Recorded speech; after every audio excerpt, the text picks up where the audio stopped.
Hoy profundizaremos en una realidad espiritual que muchos experimentan en silencio. Esos momentos en que la oración parece perdida en el vacío, cuando Dios parece distante y cuando la duda se cuela como una sombra en el corazón. En este vídeo, veremos juntos por qué existen estos silencios, cómo navegarlos sin perder la fe, y sobre todo, cómo redescubrir la presencia viva de Dios incluso en el desierto espiritual. Tomemos un momento para orar. Mano blanca indicando hacia la derecha, Padre eterno. Venimos ante ti con nuestros corazones a veces apesadumbrados y mentes turbadas.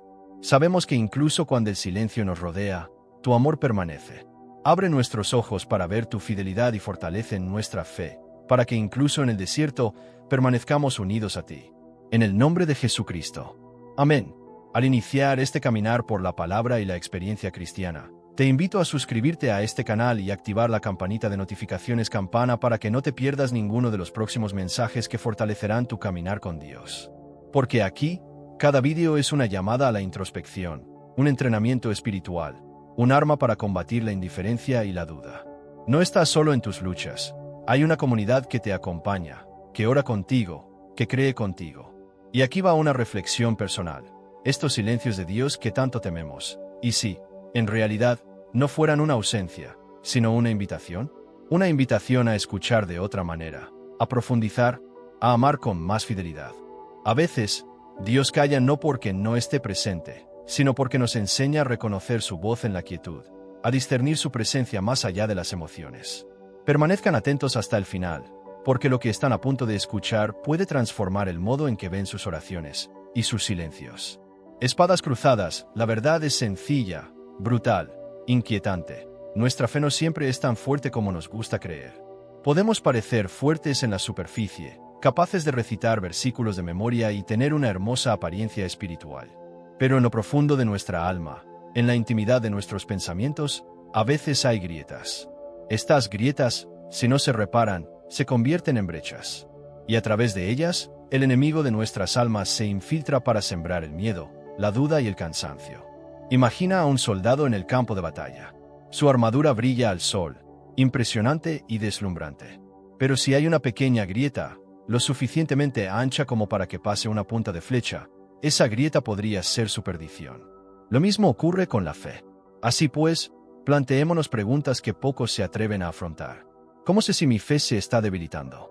¿Cuáles son las señales, a menudo invisibles a primera vista, que revelan un corazón en peligro? Y lo más importante, ¿cómo puedo restaurar esa fe antes de que se derrumbe por completo?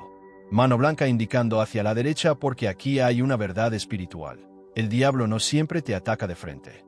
A veces simplemente espera a que tu fe se debilite por sí sola. Como un depredador paciente, acecha los momentos de fatiga, indiferencia y duda, y luego ataca, cuando eres más vulnerable. Pero aquí está la otra cara de la moneda. Dios nunca se rinde. Incluso cuando no lo sientes, incluso cuando tus oraciones parecen desvanecerse en el silencio, su mano sigue ahí. El silencio de Dios no es su ausencia. El silencio de Dios es a menudo su invitación a profundizar, a buscar más, a purificar nuestra fe. Martin Luther King dijo, la fe es dar el primer paso incluso cuando no puedes ver toda la escalera. ¿Y cuántas veces hemos retrocedido, negándonos a dar ese primer paso, simplemente porque la luz no iluminaba todo el camino? Quizás estés pasando por esta situación ahora mismo. Miras a tu alrededor y ves más preguntas que respuestas. Lideras batallas que nadie puede adivinar. Sonríes en público, pero te tiemblan las rodillas en secreto. Sí, conoces canciones, oraciones, versículos, pero la llama de tu fe parece estar apagada. Escucha atentamente, no estás solo. Incluso los hombres y mujeres más grandes de Dios han experimentado estos momentos. Elías, tras ver fuego del cielo, huyó al desierto y exclamó, Señor, ya basta. Reyes 19:4. Job, un hombre íntegro, gimió en el sufrimiento y cuestionó la justicia divina. Juan el Bautista envió desde la prisión a Jesús, diciendo, ¿eres tú el que ha de venir o debemos esperar a otro? Mateo 11:3. Si ellos, pilares de la fe, han conocido momentos de oscuridad, ¿por qué tú no? Pero cuidado, no se trata de trivializar esta fragilidad. Se trata de afrontarla de frente. Porque una fe que nunca se pone a prueba es una fe superficial. Así que déjame hacerte una última pregunta. Mano blanca indicando hacia la derecha, ¿qué pasaría si las pruebas que estás atravesando no fueran una señal de la ausencia de Dios, sino la forja en la que Él está templando tu fe. Y si este silencio, este aparente vacío, no fuera el desierto del abandono, sino el taller secreto donde Dios prepara una fe más fuerte que el acero, juntos, exploraremos las señales concretas que indican que la fe se está debilitando. Pero prepárense, porque esto no es solo una lección teórica. Es un reflejo espiritual, y lo que están a punto de ver podría sorprenderlos. Alto voltaje, mantente alerta, porque lo que viene puede transformar la forma en que ves tus luchas internas. Porque no nos ha dado Dios espíritu de cobardía, sino de poder, de amor y de dominio propio. 2 Timoteo 1, 7. Miedo es una emoción universal, pero en el ámbito espiritual es mucho más que una simple emoción del alma. Es un arma. Un arma sutil y formidable que el enemigo usa para neutralizar la fe de los hijos de Dios. ¿Por qué es tan peligroso el miedo? Porque no es simplemente una reacción natural al peligro. Se convierte en una mentira que se alza contra la verdad de Dios. Susurra, no lo lograrás. Dios no vendrá. Estás solo, y si le das demasiado espacio, acaba ocupando el trono de tus decisiones. Veamos el caso de Pedro. La historia es bien conocida, pero a menudo se malinterpreta. Cuando Jesús lo llama a caminar sobre las aguas, Pedro no pone el pie en el mar por valentía. No, camina porque tiene la mirada fija en el Maestro. Su fe no está en su propia fuerza, sino en la voz de aquel que dice, 1. Pero el texto es claro. Pero cuando vio que el viento era fuerte, tuvo miedo, y cuando comenzó a hundirse, gritó, Señor, sálvame. Mateo 2:30. El miedo no hundió a Pedro. El viento no hizo que Pierre se hundiera. Las olas no hundieron a Pedro. Mano blanca indicando hacia la derecha lo que hizo que Pedro se hundiera fue apartar la mirada de Jesús y mirar la tormenta. Así es como funciona siempre el miedo, desvía la mirada. Te hace pasar del Creador a las circunstancias, de la promesa al obstáculo, de la fe al cálculo. San Juan Crisóstomo dijo, el miedo proviene de olvidar quién está con nosotros. Quien recuerda la presencia de Dios, nunca está solo ante el peligro. Y es cierto, porque el miedo se nutre del olvido. Crece en el vacío que deja una memoria espiritual desvanecida. Pero quien recuerda liberaciones pasadas, quien recuerda que Dios ya dividió el mar rojo, alimentó en el desierto, cerró las bocas de los leones, no cede fácilmente a los susurros del miedo. A lo largo de la Biblia, el miedo se presenta como lo opuesto a la fe. Cuando Israel estuvo ante la tierra prometida, Dios les dijo, no tengan miedo de ellos, porque el Señor su Dios peleará por ustedes. Deuteronomio 3:22. ¿Pero qué pasó? El pueblo vio a los gigantes, y el miedo sofocó su confianza. El resultado, 40 años de vagar por el desierto. Espadas cruzadas, esto es lo que hace el miedo, roba promesas. Te impide entrar en la tierra que Dios te ha preparado. Te mantiene tras muros invisibles, haciéndote creer que no eres lo suficientemente fuerte, digno ni capaz. Billy Graham dijo, el coraje no es la ausencia de miedo, sino la decisión de creer en Dios a pesar de él. Y este es el secreto. El miedo siempre llamará a la puerta, pero la fe decide quién entra. No olvidemos que el mismo Jesús dijo a sus discípulos, no tengáis miedo, rebaño pequeño, porque a vuestro Padre le ha placido daros el reino. Lucas 12:32. El reino, ya dado, ya preparado, solo puede recibirse con manos libres de miedo. Pero cuidado, el miedo no siempre se presenta en su forma brutal. A veces avanza disfrazado. Se esconde detrás de una ansiedad constante. Se disfraza de excesiva cautela. Se camufla bajo el nombre de realismo. Pero sea cual sea su forma, su objetivo sigue siendo el mismo, neutralizar tu fe. Un proverbio cristiano dice, quien permite que el miedo gobierne su corazón, nunca verá la victoria de Dios en sus batallas. ¿Y tú, qué miras ahora mismo? ¿Las olas o Cristo? ¿Los gigantes o la promesa? ¿La cruz o la sombra del valle? Porque el miedo se alimenta de lo que contemplas. Fija tus ojos en Jesús, y el miedo perderá su poder. Apártalos, y te hundirá más rápido que la tormenta más feroz. San Agustín escribió, nuestro corazón está inquieto hasta que permanece en ti, Señor. Estas palabras son como un espejo. Si tu corazón está inquieto, si tu alma no encuentra paz, quizás sea porque has perdido el centro, la esencia, Dios mismo. La indiferencia espiritual no llega de repente. No llama a tu puerta como una tormenta estruendosa. Se asienta suave y silenciosamente, como el polvo que cubre gradualmente un espejo hasta que ya no refleja nada. Al principio, es sutil. Sigues orando, pero sin pasión.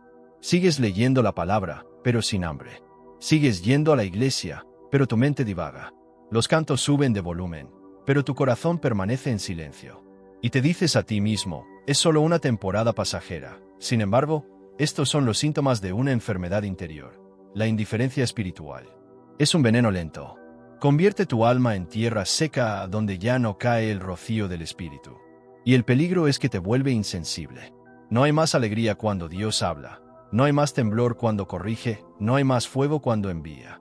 La indiferencia es la zona tibia de la que habla Jesús en el Apocalipsis. Así que, porque eres tibio, y no frío ni caliente, te vomitaré de mi boca. Apocalipsis 3:16. Este versículo estremece, pero es necesario. Porque la indiferencia es peor que la lucha, peor incluso que la debilidad. Quien lucha aún clama a Dios. Quien es débil aún confía en su fuerza. Pero quien es indiferente, ya no siente nada. ¿Has notado que los momentos más peligrosos no siempre son tormentas violentas, sino largos periodos de calma engañosa? Un ejército que detiene su entrenamiento porque no hay una guerra visible es un ejército que anuncia su derrota de antemano. De la misma manera, el cristiano que deja de cultivar su fuego interior se vuelve vulnerable, incluso si todo parece ir bien en la superficie. Un proverbio cristiano dice, el enemigo no teme a un cristiano cansado, pero tiembla ante un cristiano ardiente. Y la indiferencia es precisamente esta pérdida de fuego. Piénsalo, ¿cuándo fue la última vez que clamaste por la presencia de Dios? ¿Cuándo sentiste que tu pecho ardía de amor al meditar en la cruz? ¿Cuándo esperaste una respuesta de Dios con la misma impaciencia con la que un niño espera a su padre? La verdad es dura, pero necesaria. Si ya no sientes este deseo, si la palabra ya no te llama, si la oración se ha convertido en una simple rutina, entonces sí, tu corazón está en peligro. Pero, ¿de dónde viene esta indiferencia? A menudo, nace de la costumbre.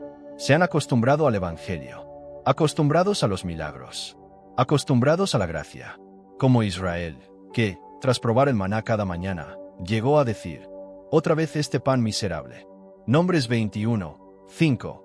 Cuando pierdes el asombro, abres la puerta a la indiferencia. Y aún así, Dios no quiere que su pueblo sea indiferente. Jeremías clamó, hay un fuego ardiente en mi corazón, encerrado en mis huesos, trato de contenerlo, pero no puedo. Jeremías 20:9. Esto es lo que Dios quiere para ti, un fuego interior que no se apaga, ni siquiera en las noches más largas. Billy Graham dijo, cuando se pierde el interés en la oración, el cielo se oscurece y la fe decae. Y esta es la prueba más clara, ¿qué sientes en tu interior? ¿Sigues atraído por Dios, o el mundo se ha apoderado de tu corazón? La indiferencia espiritual es una advertencia. Indica que aún vives como cristiano por fuera, pero por dentro, la llama se está apagando. Y una brasa que no se cuida, finalmente se apaga. Mano blanca indicando hacia la derecha, pero hay una verdad esperanzadora. Dios puede reavivar este fuego. Incluso las brasas más débiles, bajo el aliento de su espíritu, pueden volver a convertirse en un horno. Pero para que esto suceda, primero debemos reconocer, Señor, me he enfriado. Así que mira tu corazón. Pon tu mano sobre tu alma. ¿Vivís todavía un cristianismo ardiente o un cristianismo mecánico? ¿Aún rezas como si cada palabra pudiera cambiar el cielo o como si fuera simplemente una tarea más? ¿Sientes todavía ese fuego sagrado o te has acostumbrado a un calor tranquilo? Billy Graham dijo, la fe no depende de nuestros sentimientos. Se basa en las promesas de Dios. Estas palabras resuenan como un trueno en nuestra generación. Una generación que con demasiada frecuencia confunde emociones con convicciones. Porque si nuestra fe flaquea al ritmo de nuestros estados de ánimo, entonces no está arraigada en Dios, sino en las arenas movedizas de nuestras sensaciones fugaces. La duda constante actúa como una lluvia fina y persistente. No lo destruye todo de golpe, sino que se infiltra, debilita y erosiona. No es una tormenta espectacular que hace temblar el cielo. Es esa espesa niebla que oscurece la vista y nos hace olvidar la luz del sol. Alto voltaje cuando la duda se convierte en tu principal consejera, la fe se marchita. Pero esto es lo que la historia nos enseña. Las mayores victorias de la Iglesia a menudo llegan en medio de las mayores dudas. Tomemos el ejemplo de Martín Lutero.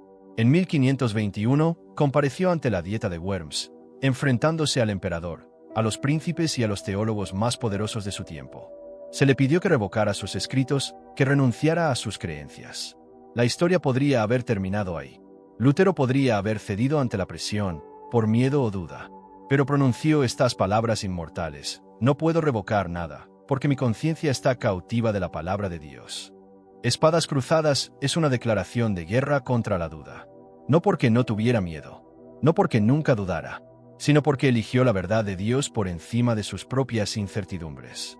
El mismo San Agustín, padre de la Iglesia, relata en su Confesiones cuánto dudó antes de entregarse plenamente a Dios. Se debatía entre sus pasiones y el llamado divino. Su corazón clamaba, «Dame castidad y continencia», pero todavía no. Un hombre desgarrado, incapaz de entregarse por completo, prisionero de sus vacilaciones. Pero fue precisamente en este fuego de duda donde Dios forjó a uno de los más grandes doctores de la historia de la Iglesia. Incluso Juan el Bautista, el que había proclamado a Jesús como el Cordero de Dios que quita el pecado del mundo, envía a sus discípulos a preguntar, ¿eres tú el que ha de venir o debemos esperar a otro? Mateo 11, 3. ¿Cómo pudo Juan el Bautista, el profeta del desierto, el que vio los cielos abiertos, el que escuchó la voz de Dios, haber dudado? Sí, porque la duda asalta incluso a los más fieles cuando la prueba se prolonga. Y volvamos a Charles Spurgeon, apodado el príncipe de los predicadores. Pocos saben que atravesó profundos abismos de desánimo y duda. Escribió, «He conocido momentos en los que con gusto me habría acostado y no me habría levantado nunca más. Sin embargo, fue este hombre quebrantado y probado quien predicó el Evangelio con un poder que continúa impactando a millones de creyentes a través de los siglos». Mano blanca indicando hacia la derecha, así que la duda constante no significa que no tengas fe. Significa que eres humano. Pero la pregunta es, ¿qué haces con esa duda? ¿Dejas que él dicte tus decisiones? ¿Estás dejando que te paralice? ¿O eliges creer en Dios a pesar de sí mismo? Un proverbio cristiano dice, el que camina en tinieblas pero sigue confiando en la mano de Dios, es más fuerte que el que todo lo ve pero aún duda. La historia bíblica está llena de testigos de esta lucha. Abraham dudó al ver su vejez y la de Sara, y aún así se convirtió en padre de creyentes. Moisés dudó de sus capacidades, diciendo, ¿quién soy yo para ir a ver al faraón? Éxodo 3 y 11. Tomás dudó de la resurrección de Jesús y pidió tocar sus heridas. Pero todas estas dudas no fueron el final de su historia. Fueron la semilla de una fe más profunda y auténtica. Billy Graham tenía razón, la fe no es un sentimiento. Es una decisión firme, la elección de aferrarse a la palabra de Dios, incluso cuando todo en tu interior te dice lo contrario. Así que hazte esta pregunta. ¿Tus dudas te están alejando de Dios o te están impulsando a buscar su presencia más profundamente? Porque en realidad, la duda puede ser un destructor o un catalizador. Puede matar tu fe o fortalecerla, según el camino que elijas. La fe no es una llama que encendemos con nuestras propias fuerzas. Es un fuego que desciende del cielo, pero que debemos alimentar, proteger y avivar. Como una fogata en plena noche, puede apagarse si dejamos de echar leña. Pero si permanecemos vigilantes, se convierte en una luz que disipa la oscuridad. Mano blanca indicando hacia la derecha, primer paso, regresar a la fuente, la palabra. La palabra es el agua viva que calma la sed, pero también es el pan que nutre el alma hambrienta. No solo de pan vivirá el hombre, sino de toda palabra que sale de la boca de Dios. Mateo 4, 4. Cada versículo es una semilla de vida. Cada capítulo es un arma contra el enemigo. Cada promesa es un ancla en la tormenta. Al abrir la Biblia, no abres un simple libro, abres una boca que aún habla hoy. La fe se restaura cuando bebemos de esta fuente. Mano blanca indicando hacia la derecha, segundo paso, levantad vuestras rodillas débiles, oración. Está escrito, fortaleced vuestras manos caídas, y afirmad vuestras rodillas debilitadas. Hebreos 12 y 12. La oración es el lugar donde el alma herida encuentra sanación, donde la fe quebrantada se recompone. Orar no es solo hablar, es respirar a Dios. Es entrar en su presencia hasta sentir su aliento, revitalizar tu corazón cansado. Un cristiano sin oración es como un soldado sin espada, vulnerable, desarmado, expuesto. Pero un cristiano de rodillas es más poderoso que todos los ejércitos de este mundo. Mano blanca indicando hacia la derecha, tercer paso, rodéate de hermanos y hermanas en Cristo, compañerismo. Una fe aislada se extingue, una fe rodeada se multiplica. Un proverbio cristiano dice, una sola llama se apaga, pero las brasas juntas arden con más fuerza. Por eso la iglesia no es un detalle, sino una necesidad. La unión de los creyentes es como un ejército que vela por ti, un muro que te protege, un coro que eleva su canto al trono de Dios. Cuando tu fe flaquea, la fe de tu hermano puede sostenerte. Cuando tu mirada se desploma, la mirada de tu hermana fija en Cristo puede recordarte el rumbo. Mano blanca indicando hacia la derecha, pero hay más. Restaurar la fe no solo depende de nuestras disciplinas espirituales. Se basa en el poder del Espíritu Santo. Catherine Kuhlman nos lo recordó con dulzura y fuerza. El Espíritu Santo no se vale de grandes talentos, sino de corazones enteramente abandonados a Dios. No es la grandeza de tus habilidades lo que restaura tu fe, sino la grandeza de tu entrega. Es cuando permites que Dios tome el control que Él reaviva la llama que creías extinguida. Y aquí hay una promesa para tu oscuridad. Mayor es el que está en vosotros que el que está en el mundo. 1 Juan 4:4. ¿Qué arma contra la duda? ¿Qué fortaleza contra el miedo? ¿Qué certeza ante las tormentas? El mundo puede rugir, las pruebas pueden multiplicarse, pero aquel que mora en ti es más fuerte que cualquier adversario externo. Entonces, ¿cómo restauramos nuestra fe? Volviendo a la palabra, arrodillado en oración, caminando con hermanos y hermanas, entregándote completamente al Espíritu. Es un camino sencillo, pero poderoso. Y es este camino el que te lleva a una fe renovada, sólida como una roca, inquebrantable ante los vientos. La fe débil no es una condena, es una invitación a volver a la fuente, una invitación a caer de rodillas, una invitación a levantarse con renovada fuerza. Así que os planteo una pregunta candente, que exige una respuesta personal, íntima y profunda. Fuego, ¿estás dispuesto a dejar que Dios forje en ti una fe inquebrantable, como el oro refinado por el fuego? No huyas de esta pregunta. Acéptala, porque tu futuro espiritual, tus victorias y tus promesas dependen de esta decisión. Y si hoy dices sí, Señor, reaviva mi fe, reaviva mi fuego, hazme firme. Así que no es solo un vídeo lo que estás escuchando, es un llamado del cielo a tu corazón. Mano blanca indicando hacia la derecha si este mensaje te habló. Te invito a suscribirte a este canal ahora y activar la campanita de notificaciones campana para que no te pierdas ninguno de los próximos vídeos que fortalecerán tu fe. Pulgares hacia arriba. Además, no olvides darle me gusta a este vídeo, nos ayuda a difundir más el mensaje. Bocadillo de diálogo y en los comentarios, cuéntanos qué te llamó más la atención. Y si no sabes qué escribir, simplemente escribe. Dios es grande para demostrar su fe y su pertenencia a esta comunidad. Por último, no te vayas sin pinchar en el vídeo que ahora se muestra en pantalla. Podría ser la continuación de lo que Dios quiere decirte hoy. Cara rezando.